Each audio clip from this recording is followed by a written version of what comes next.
पाकिस्तान की कहानी उम्मीद, स्ट्रगल और रेजिलियंस की एक कहानी है। एक ऐसा देश जो 1947 में एक नए होमलैंड के सपने से पैदा हुआ, लेकिन जिसकी जड़ें सबकॉन्टिनेंट के इतिहास में बहुत गहरी हैं। पाकिस्तान को समझने का मतलब है पॉलिटिक्स और बॉर्डर्स से आगे बढ़कर लोगों और उनके इंड्यूरिंग स्पिरिट को देखना।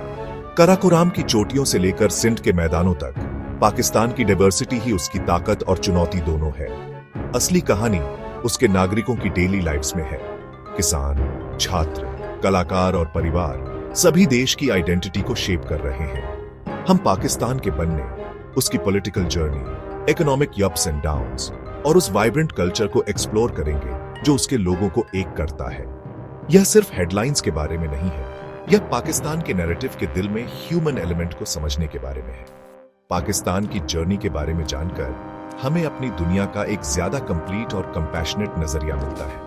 चलिए उस पल से शुरू करते हैं जिसने सब कुछ बदल दिया, पार्टीशन।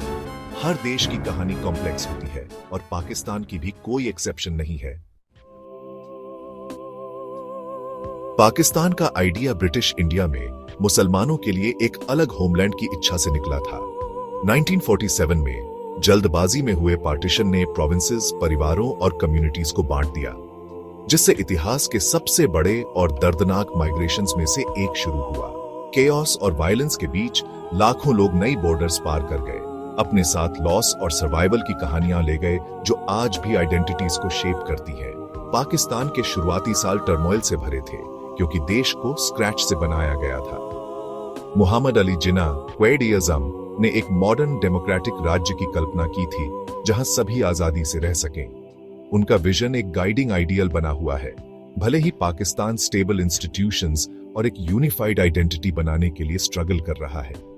पार्टीशन की लेगेसी एक गहरा स्कार है, लेकिन रेजिलियंस की नींव भी है।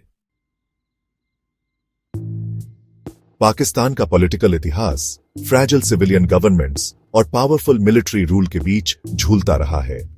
शुरुआती इंस्टेबिलिटी की वजह से 1958 में पहला मिलिट्री कू हुआ, जिससे बार बार इंटरवेंशंस का एक पैटर्न बन गया। जुल्फिकर अली भुट्टो और बेनाजीर भुट्टो जैसे नेताओं ने उम्मीद जगाई, लेकिन करप्शन और कमजोर गवर्नेंस ने अक्सर मिलिट्री टेकओवर्स का रास्ता साफ कर दिया। अयूब खान, जियाउल हक और परवेज मुशर्रफ जैसे जनरल्स ने सालों तक राज किया, कभी कभी स्टेबिलिटी भी लाए, लेकिन डेमोक्रेटिक फ्रीडम्स की कीमत पर। मिलिट्री का इन्फ्लुएंस आज भी बहुत मजबूत है, यहां तक कि सिविलियन रूल के दौरान भी, जिससे एक हाइब्रिड सिस्टम बन गया है जहां ट्रू डेमोक्रेसी को पैर जमाने में मुश्किल होती है। फिर भी पाकिस्तानी बदलाव की उम्मीद में वोट करते रहते हैं। स्टेबल, अनइंटरप्टेड डेमोक्रेसी की तलाश जारी है जो देश के भविष्य को शेप कर रही है।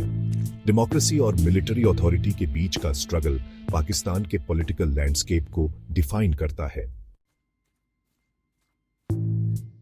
पाकिस्तान आर्मी एक डोमिनेंट फोर्स है जिसे बॉर्डर्स और नेशनल आइडियोलॉजी का गार्डियन माना जाता है।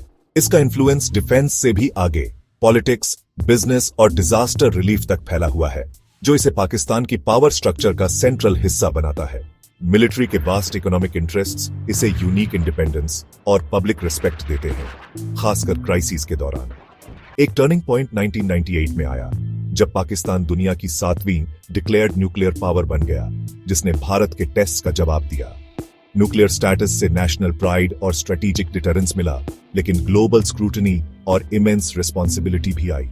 सिक्योरिटी और सोसाइटी दोनों में मिलिट्री की भूमिका कई लोगों के लिए गर्व का स्रोत है, लेकिन डेमोक्रेटिक ग्रोथ के लिए एक चुनौती भी है। पाकिस्तान की न्यूक्लियर कैपेबिलिटी को सॉवरेंटी की गारंटी माना जाता है। आर्मी की पहुंच पाकिस्तान की ताकतों और उसकी स्ट्रगल्स दोनों को शेप करती है। सिक्योरिटी और डेमोक्रेसी के बीच का बैलेंस एक डिफाइनिंग इश्यू बना हुआ है। पाकिस्तान की इकोनॉमी में बहुत पोटेंशियल है, जो एग्रीकल्चर, टेक्सटाइल्स और बढ़ते सर्विसेज सेक्टर से चलती है, लेकिन इसे लगातार हर्डल्स का सामना करना पड़ता है। कम टैक्स कलेक्शन, ज्यादा इन्फ्लेशन और ट्रेड डेफिसिट्स की वजह से बार बार IMF लोन्स पर निर्भर रहना पड़ा है, जो आम लोगों के लिए टफ कंडीशंस के साथ आते हैं। चाइना पाकिस्तान का की पार्टनर बन गया है, जो China Pakistan economic corridor CPEC के जरिए इंफ्रास्ट्रक्चर और ट्रेड को बढ़ावा देने के लिए अरबों का इन्वेस्टमेंट कर रहा है। जबकि CPEC अवसर देता है यह डेब्ट और डिपेंडेंसी के बारे में चिंताएं भी लाता है। सस्टेनेबल ग्रोथ के लिए इन पार्टनरशिप्स को बैलेंस करना और इंटरनल रिफॉर्म्स लागू करना बहुत जरूरी है। पाकिस्तान को अपना टैक्स बेस बढ़ाना होगा, एक्सपोर्ट्स बढ़ाने होंगे और एक बिजनेस फ्रेंडली एनवायरनमेंट बनाना होगा। इकोनॉमिक स्टेबिलिटी का रास्ता चुनौतीपूर्ण है, लेकिन इम्पॉसिबल नहीं। अब लिए गए फैसले पाकिस्तान के भविष्य को पीढ़ियों तक शेप करेंगे। पाकिस्तान को डॉन्टिंग चैलेंजेस का सामना करना पड़ रहा है। टेररिज्म, एजुकेशन, हेल्थ और क्लाइमेट चेंज। सालों तक एक्सट्रीमिज्म से लड़ने से सिक्योरिटी गेन्स हुए हैं, लेकिन खतरा बना हुआ है, जिसके लिए मिलिट्री एक्शन और सोशल रिफॉर्म दोनों की जरूरत है। लाखों बच्चे, खासकर लड़कियां, स्कूल से बाहर हैं और हेल्थ केयर बढ़ती आबादी की जरूरतों को पूरा करने के लिए स्ट्रगल कर रहा है। क्लाइमेट चेंज ने बहुत बुरा असर डाला है। फ्लड्स और हीट वेव्स ने जीवन और इकोनॉमी को तबाह कर दिया है। अकेले 2022 के फ्लड्स ने 33 मिलियन से ज्यादा लोगों को प्रभावित किया, जिससे सालों की प्रोग्रेस मिट गई। इकोनॉमिक क्राइसिस, ज्यादा इन्फ्लेशन और गिरता रुपया डेली हार्डशिप्स को और बढ़ा देते हैं। फिर भी पाकिस्तान के लोगों की रेजिलियंस इन मुश्किलों में भी चमकती है। इन हर्डल्स को पार करने के लिए मजबूत गवर्नेंस, स्मार्ट पॉलिसीज और यूनिटी की जरूरत है। रेजिलियंस की भावना पाकिस्तान की सबसे बड़ी संपत्ति है। पॉलिटिक्स से परे पाकिस्तान का असली दिल उसका वाइब्रेंट कल्चर है, जो साउथ एशियन, सेंट्रल एशियन और मिडिल ईस्टर्न इन्फ्लुएंसेस का एक ब्लेंड है। खाना सेंट्रल है। बिरयानी, कराही और केबाब्स लोगों को एक साथ लाते हैं, जो देश की वार्मथ और हॉस्पिटैलिटी को दर्शाते हैं। मेहमान नवाजी, जेनरस हॉस्पिटैलिटी गर्व का स्रोत है, जैसा कि देश की म्यूजिक और आर्ट्स में समृद्ध परंपरा है। सूफी कव्वाली और मॉडर्न म्यूजिक पीढ़ियों को एक करते हैं, जबकि क्रिकेट एक नेशनल पैशन है जो सभी डिवाइड्स को पार करता है। क्रिकेट के मैदान पर जीत नेशन वाइड सेलिब्रेशंस को स्पार्क करती है, जिससे यूनिटी की एक पावरफुल भावना पैदा होती है। पाकिस्तानी आइडेंटिटी लेयर्ड है, फेथ, हिस्ट्री और एक शेयर्ड रेजिलियंस में निहित है। चुनौतियों के बावजूद कल्चर ताकत और कोहीजन प्रदान करता है।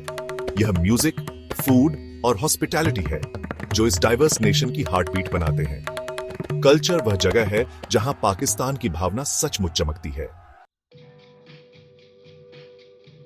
पाकिस्तान की जर्नी ट्रायम्फ्स और ट्रायल्स में से एक है, अपने दर्दनाक जन्म से लेकर अपनी चल रही स्ट्रगल्स और होप्स तक। देश की कहानी एक कांस्टेंट बैलेंसिंग एक्ट से शेप होती है। डेमोक्रेसी और मिलिट्री पावर, इकोनॉमिक हार्डशिप और अपॉर्चुनिटी, चैलेंज और रेजिलियंस के बीच। केवल स्ट्रगल्स पर ध्यान केंद्रित करने से पूरी तस्वीर नहीं दिखती। पाकिस्तान की ताकत उसके लोगों, कल्चर और एंड्यूरिंग स्पिरिट में निहित है। कोई भी देश परफेक्ट नहीं होता, और पाकिस्तान को समझने का मतलब है स्टेरियोटाइप्स से आगे बढ़कर हेडलाइंस के पीछे के ह्यूमन फेसेस को देखना। इसकी जर्नी के बारे में जानकर हम एम्पैथी और एक ज्यादा कंपैशनेट दुनिया बनाते हैं।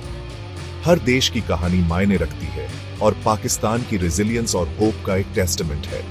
दूसरों को समझने में हम अपनी शेयर्ड ह्यूमैनिटी को पहचानते हैं। पाकिस्तान की कहानी जारी है, कॉम्प्लेक्स, वाइब्रेंट और संभावनाओं से भरी हुई।